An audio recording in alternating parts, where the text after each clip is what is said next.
myself to be the Shiv Kumar Yadav and आज हम बात करेंगे फ्रेमवर्क ऑफ गवर्नेंस। गवर्नेंस के कौन कौन से फ्रेमवर्क होते हैं, ठीक है। तो बिना लेट के स्टार्ट करते हैं। ओनली हम की पॉइंट पढ़ेंगे, ओके। केपी की पॉइंट्स पे बात करेंगे, ठीक है। सो पहला है political, next legal, after that administrative and cooperative and social, okay. Political in the sense exercise of franchise, okay. Virtuous political representative, constructive legislative functioning and the political decentralization means somehow we talk about distribution of power, authority, okay. Political decentralization basically focus on that. Political representation of what? Citizen, women, people, okay, adult, all of them, okay.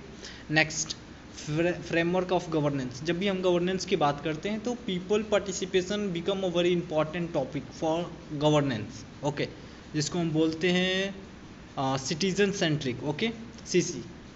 So rule of law, access to justice मतलब हर किसी को justice मिलना चाहिए। अगर किसी के साथ बुरा हुआ है तो हर किसी को जस्टिस मिलना चाहिए in a very fair manner. तो access to justice, this is under the legal provision. Transparent judicial appointment, जो भी जुडिशियल प्रोसीड्यूर हो रहे हैं they must be transparent. Administrative की बात करें तो इफेक्टिव, इफिशिएंट एंड इकोनॉमिकल। देखिए this is the most important key point you can focused. Triple E, effective, efficient, economical. Whenever we are going to talk about the administrative process, that must be included with the triple E: effective, efficient, effective, economical. Citizen interference and participation, of course.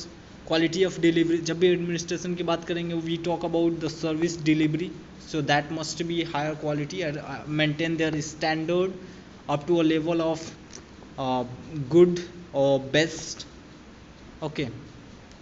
So next corporate, so corporate governance। अच्छा, corporate governance में और बाकी सब में क्या अंतर होगा? They mostly focus, corporate government किस में फोकस करेगा? प्रॉफिट पे, प्रॉफिट और लिटिल बाइट सर्विस।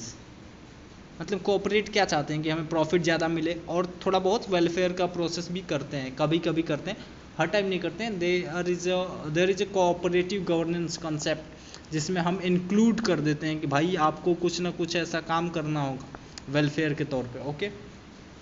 सो प्रॉफिट प्लस वेलफेयर।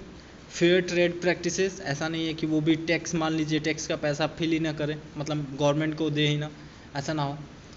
तो फेयर ट्रेड प्रैक्टिसेस होना चाहिए। अच्छा, सोशल पे बात करें, सोशल इक्विटी एंड यूनिटी। अच्छा, सोसाइटी की बात करते हैं तो equity is going to be a most important component and after that unity, मतलब समाज में यूनिटी होना चाहिए। So civil sense and participation. अच्छा, सबके पास एक प्रॉपर लिजिटिमेट सेंस होना चाहिए। लिजिटिमेट क्या होना चाहिए? सेंस होना चाहिए।